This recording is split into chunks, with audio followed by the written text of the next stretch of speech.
बोलिए लक्ष्मी नारायण भगवान की, बोलिए एकादशी महात्म्य की। श्रीमन नारायण नारायण नारायण, श्रीमन नारायण नारायण नारायण, भगवान नारायण नारायण नारायण, भगवान नारायण नारायण नारायण। एकादशी महात्म्य। सारी एकादशियां अपने आप में बहुत महत्वपूर्ण होती हैं। सभी एकादशियों का जो महात्म्य है वो करीब करीब एक समान ही है। एकादशी का व्रत करने वाले जितने भी प्राणी हैं वो एकादशी के महात्म्य को पढ़ते हैं और लाभान्वित होते हैं। आज की एकादशी रमा एकादशी है। रमा किसका नाम है? लक्ष्मी जी का। और अभी लक्ष्मी पूजन बस शुरू ही है, समझ लीजिए। जब आज रमा एकादशी है तो आज से ही लक्ष्मी जी की सेवा प्रारंभ कर दीजिए। तो आज रमा एकादशी का जो वृत्तांत है, युधिष्ठिर बड़ी विनम्र भाव से भगवान श्री कृष्ण से प्रश्न करते हैं कि हे प्रभु, आपने सभी एकादशियों का महात्म्य हमें सुनाया, सुन के अति आनंद हुआ। हे प्रभु, अब आप कार्तिक कृष्ण पक्ष की एकादशी का महात्म्य सुनाने की कृपा करें। युधिष्ठिर के प्रश्न को सुनकर भगवान श्री कृष्ण युधिष्ठिर से कहते हैं कि हे युधिष्ठिर, आप बहुत श्रद्धालु हैं, आपके मन में मेरे प्रति अनन्य भक्ति है। मैं प्रसन्नता पूर्वक तुम्हें सारी एकादशियों का महात्म्य सुनाते हुए आ रहा हूँ। अब मैं तुम्हें रमा एकादशी का महात्म्य सुनाता हूँ, ध्यान पूर्वक सुनो। इसका एक पौराणिक इतिहास है, बहुत प्राचीन समय की बात है। एक राजा थे जिनका नाम था मुचकुंद। वह इंद्र के समान बलशाली थे, बहुत धार्मिक और सदाचारी थे। इंद्र आदि से, वरुण आदि से उनकी बड़ी मित्रता थी। विभीषण भी उनके परम मित्र थे, बड़े प्रतापी राजा थे। भगवान विष्णु के परम भक्त थे। भगवान के श्री चरणों में उनकी बड़ी आस्था थी। राजा मुचकुंद के एक कन्या थी।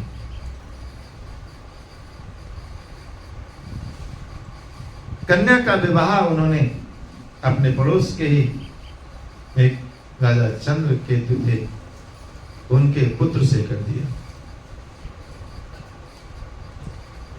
उसका नाम था चंद्रसेन।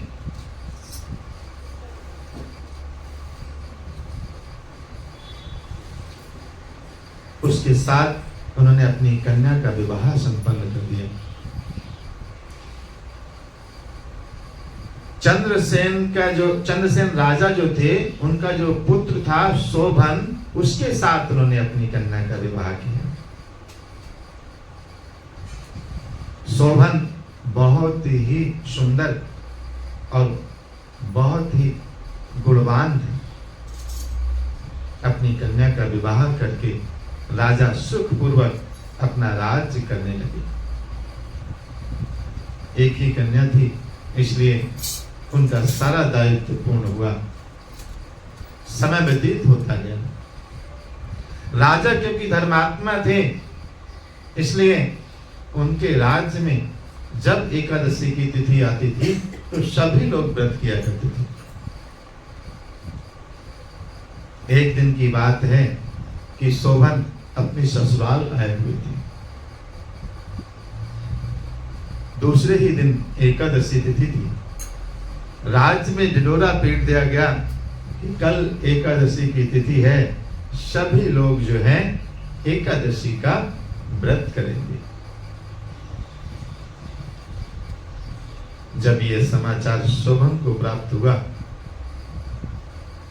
उसने सोचा कि मैंने तो कभी व्रत किया नहीं और मुझसे भूख भी बर्दाश्त नहीं होती, कैसे मैं व्रत रह पाऊंगा। बेचारा बड़ा परेशान हो गया। उसने अपनी पत्नी से कहा, प्रिय, मैं व्रत नहीं रह पाऊंगा। उसकी पत्नी ने कहा कि व्रत तो रहना पड़ेगा, क्योंकि हमारे यहाँ स्त्री पुरुषों बच्चों की तो कोई बात नहीं, सभी लोग रहते हैं। यहाँ तक कि हमारे यहाँ के जो जानवर आदि हैं, कुत्ते बिल्ली, उनको भी एकादशी को अन्न नहीं दिया जाता। तो जब इनको अन्न नहीं दिया जाता तो तुमको कहां से दिया जाएगा? अगर तुम्हें नहीं रहना है तो तुम ऐसा करो कि हमारे राज्य की सीमा के बाहर चले जाओ, तभी तुम इससे बच सकते हो। अन्यथा यहां रह के तो तुम्हें एकादशी का व्रत करना पड़ेगा। शोभन ने सोचा, चलो कोई बात नहीं, रह लेते। हमसे भी बहुत सारे लोग व्रत के लिए कहते हैं, पर ये व्रत नहीं रहा जाता हमसे। आप बताइए कितने वो लोग ऐसे हैं कि एक दिन रोटी छोड़ना बड़ा मुश्किल हो रहा है, भूखे हमसे नहीं रहा जाता। भीमसेन भी भूखे नहीं रहते थे, वो भी बेचारे भीमसेन एकादशी करते हैं। उनके पेट में तो साक्षात अग्नि का वास था, और लोग हमसे बड़े प्रसन्नता पूर्वक कहते हैं भूखे नहीं रहा जाता। तो खाने के लिए आए हो इस संसार में और खा ही रहे हो सुबह दोपहर शाम। हमें भगवान ने सिर्फ खाने के लिए नहीं भेजा, हमें भगवान ने कहा है कुछ साधना तब करो जिसके माध्यम से तुम बढ़िया मनुष्य योनि सार्थक करके हमारे पास वापस आओ।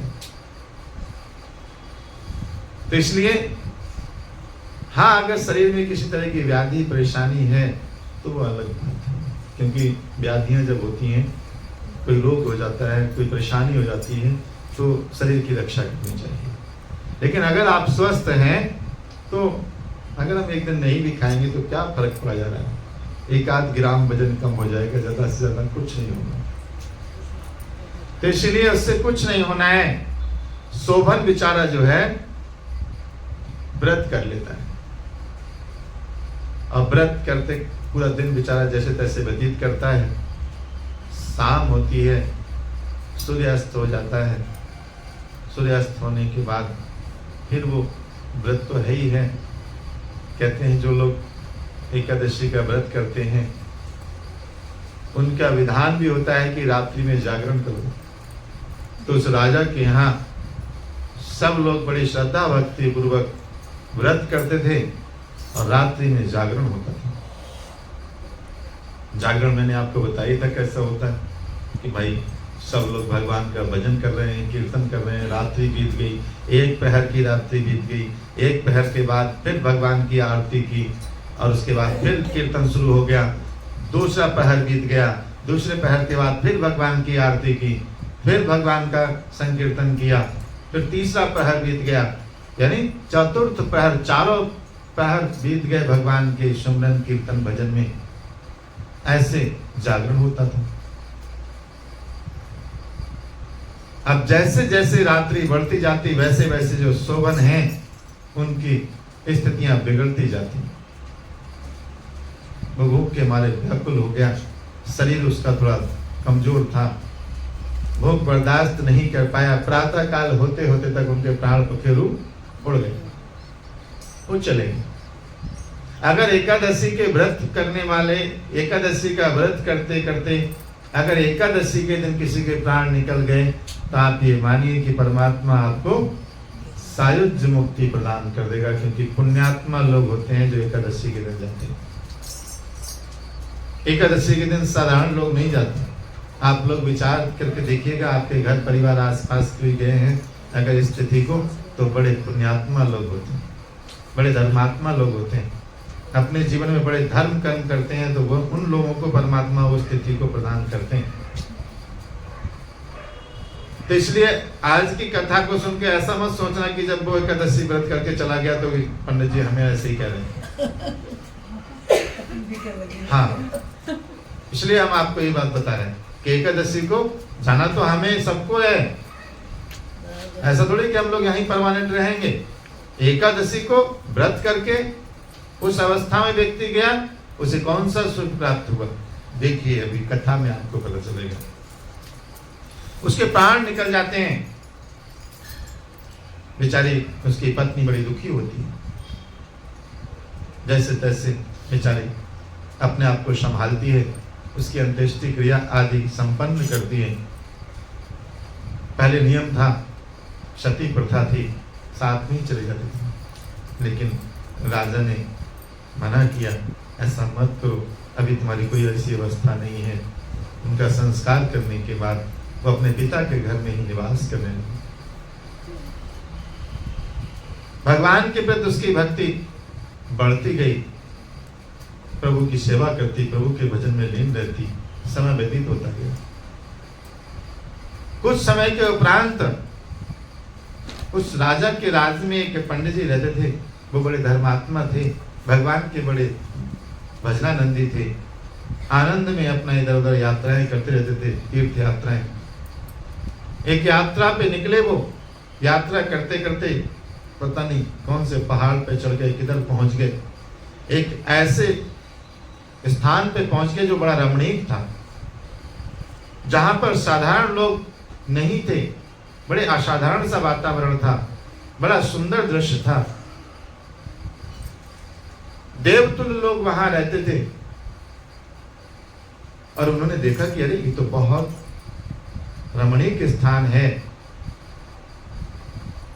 ऐसे स्थान पे जहां सारी सुख सुविधाएं उपलब्ध हैं, यहाँ जो लोग रह रहे हैं बड़े प्रसन्न चित्त हैं और बड़े आनंद पूर्वक निवास कर रहे हैं।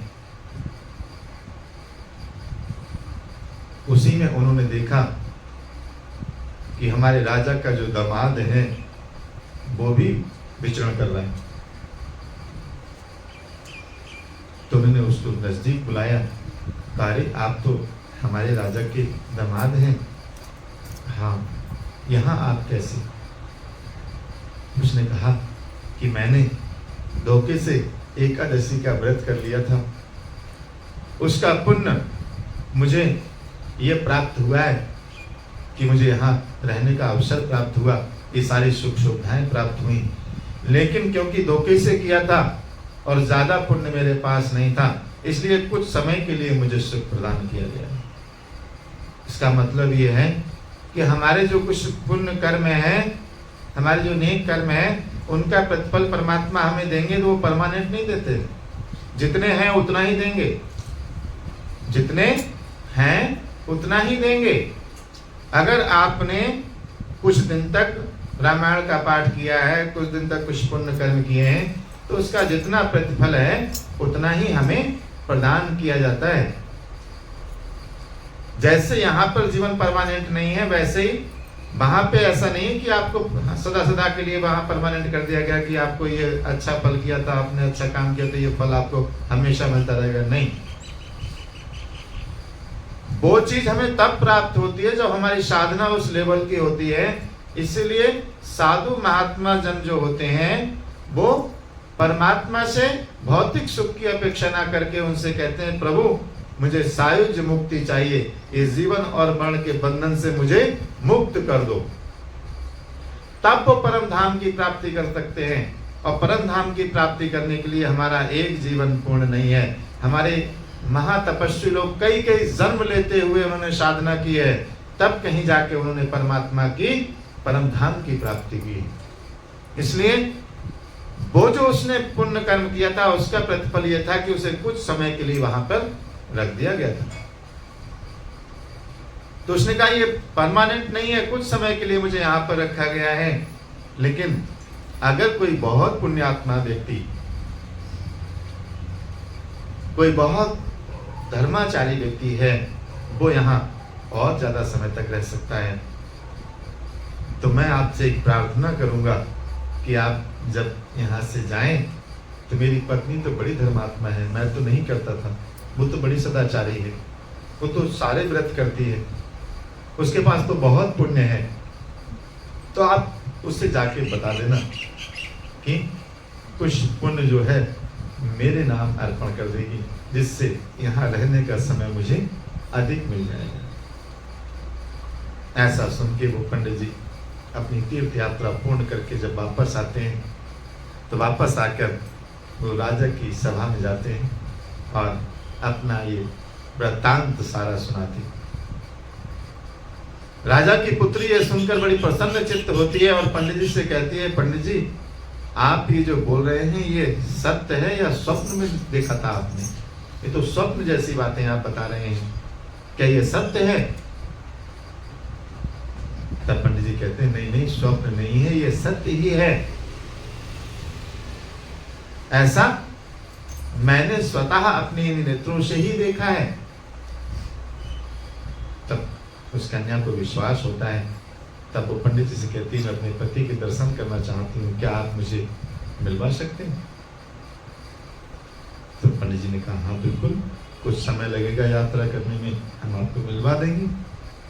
वो कन्या पंडित जी के साथ जाती है, लेकिन उसके पहले एक आश्रम में एक ऋषि के पास जाकर उनको प्रणाम करके उनसे उसका विधान पूछती है कि आखिर किस प्रकार से किसी को पुण्य अर्पण करना हो तो हम कर सकते हैं।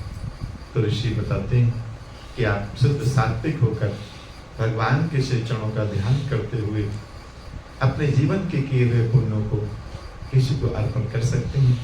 आपने गंगा जल लीजिए और गंगा जल लेके भगवान के सामने बैठ के वचन कीजिए कि प्रभु मैंने श्रद्धा भक्ति पूर्वक आपका एकादशी का व्रत किया है, या मैंने सोमवार का व्रत किया है, या मैंने बृहस्पतिवार का व्रत किया है, या मैंने कोई चलिया का पाठ किया है, या रामायण का पाठ किया है, या मैंने कोई भी धर्म कर्म किया है, ये मैंने किया है और मैं चाहती हूँ कि मैं इसका फल ऐसे इसको प्रदान करूँ। ये आप करें और जल छोड़ दें, भगवान जी उस पुण्य का फल उसे प्रदान करते हैं। लेकिन हम सब लोग जब व्रत करें तो हम भगवान को ही अर्पण करें, अपना व्रत भगवान को अर्पण करें, भगवान को अर्पण करें, उसके बाद प्रभु हमें उसको कई गुना ज्यादा लौटाते हैं। तो इसलिए आपका व्रत पूर्ण हो, अगले दिन आप भगवान को अपना व्रत अर्पण कर दें कि प्रभु ये लीजिए, जो मैंने व्रत किया था मैं आपके चरणों में अर्पण करता हूँ। अब इसका क्या प्रतिफल देना है वो आप जानिए, क्या पुण्य का मुझे फल देना है वो आप देखिए। मैंने जो व्रत किया आपके श्री चरणों में अर्पण है। तो सारा विधि विधान ऋषि से जानकर वो कन्या अपने पति के पास जाती है और वहाँ उनको देख के बड़ा प्रसन्न होती है और उसके बाद उनके बामार में बैठकर भगवान से प्रार्थना करते हुए उनसे कहती है, प्रभु मैंने जो अपने जीवन में 8 वर्ष की अवस्था से अभी तक एकादशी का व्रत किया है उसका मैं सारा पुण्य अपने पति को अर्पण करती हूँ। उसका पुण्य उन्हें प्राप्त होता है और उसके बाद उनकी वहाँ रहने की अवधि अनंत काल तक बढ़ जाती है। उसके बाद वो कन्या भी उन्हीं के साथ वहाँ पर निवास करती है और अनंत काल तक वहाँ पे रहते हैं, संसार के समस्त सुख प्राप्त करते हैं और प्रभु की कृपा उनको प्राप्त होती है। जो भी श्रद्धालु लोग एकादशी का व्रत श्रद्धा भक्ति पूर्वक करते हैं, परमात्मा से लक्ष्मी नारायण की कृपा उनके ऊपर अनंत काल तक रहती है। ये परम पिता परमेश्वर, आज एकादशी का दिन है, हम आपके श्री चरणों में प्रणाम करते हैं। आप अपने बच्चों पे अपनी कृपा और आशीर्वाद की दृष्टि बनाए रखना। हे परम पिता परमेश्वर, आपके श्री चरणों में कोटि कोटि प्रणाम और आपका कोटि कोटि धन्यवाद। बोलिए लक्ष्मी नारायण भगवान की, बोलिए एकादशी महात्म्य की जय। ओम श्री परमात्मने नमः।